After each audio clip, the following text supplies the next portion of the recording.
Let me begin by talking about Irving Selikoff. Irving Selikoff is known to many of us in this field as the father of occupational medicine in the United States. He was a physician, medical doctor. He started out his life as a chest physician, specialist in tuberculosis.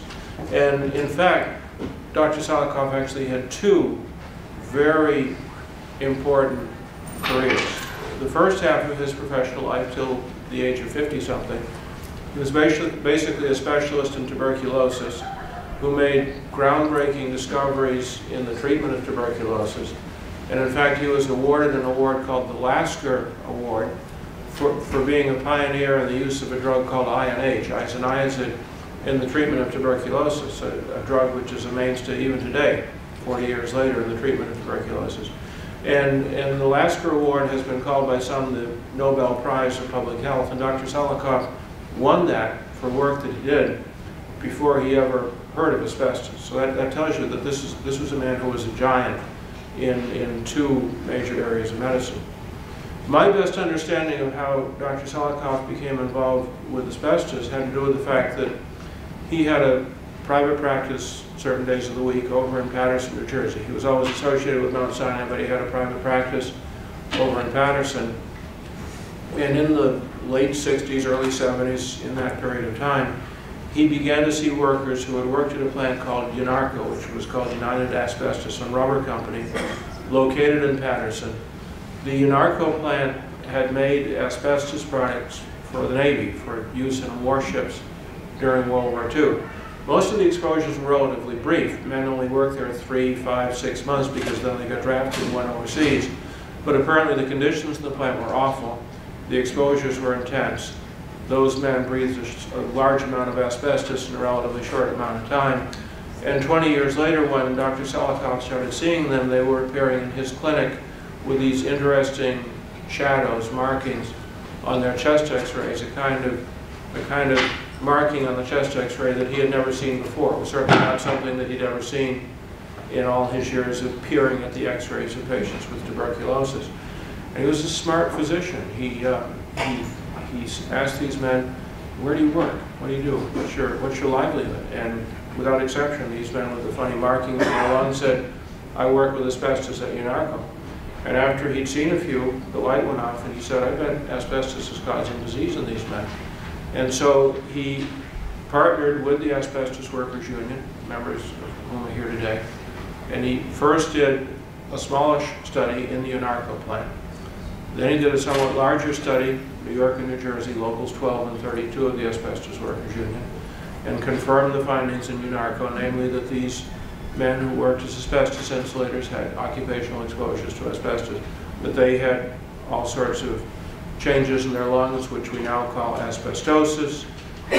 Then he organized a big national survey of 17,000 asbestos workers. He worked with the Asbestos Workers International Union and organized the study all across North America, the US and Canada, got information on thousands of asbestos workers, and then followed them forward over the years, from year to year to year, working with the local unions, working with the business agents of each of the unions to find the causes of death. And when the men passed away, they got the death certificates, and he painstakingly tabulated the causes of death. He used to have this famous saying, "The statistics are people with the tears wiped off," Selikoff said. And through this meticulous tabulation of his statistics, he was the person who established that asbestos exposure caused asbestosis, that it caused lung cancer, that it caused malignant mesothelioma, that it caused gastrointestinal cancers, cancers of the throat, cancers of other organ systems. And these findings were breakthrough findings. They empowered Dr. Selikoff to become an advocate for working men and women. He was a powerful voice almost 40 years ago in the establishment of OSHA, the Occupational Safety and Health Administration, National Institute for Occupational Safety and Health. He was at the table when the legislation was drafted that led to the establishment of NIOSH and OSHA in the early 1970s. And that's why he's known as the father of occupational medicine in this country. In 1982, Dr. Selikoff became involved in studies of workers who were occupationally exposed to a chemical called vinyl chloride. And he came to realize that these workers were developing a very unusual form of liver cancer that had never been seen before in working people. And then he ran into a very eminent Italian pathologist named Cesare Maltoni. And it turned out that Dr. Maltoni was testing the same chemical, vinyl chloride, which is a very important building block in the plastics industry. Maltoni was testing vinyl chloride in rats in this great laboratory that he had in Italy. And he was seeing the exact same form, unusual form of liver cancer called angiosarcoma of the liver in his rats. Humans, rats, same exposure, same cancer. Obviously, something at work was causing the disease in these people. Selikoff and Maltoni said, now we know about vinyl chloride, we already know about asbestos. There have got to be lots of other chemicals out there that are causing cancer and other diseases in working people.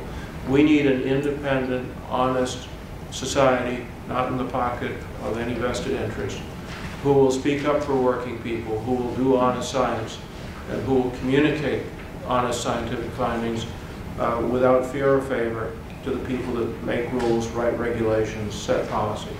And it was to accomplish those goals that Selikoff and Maltoni established this organization that brings us here today, the Collegium Ramazzini. Selikoff was the father of occupational medicine in this country. Ramazzini was the father of occupational medicine around the world. He was an Italian professor who lived and worked in the early 1700s in northern Italy, around Bologna. And the Collegium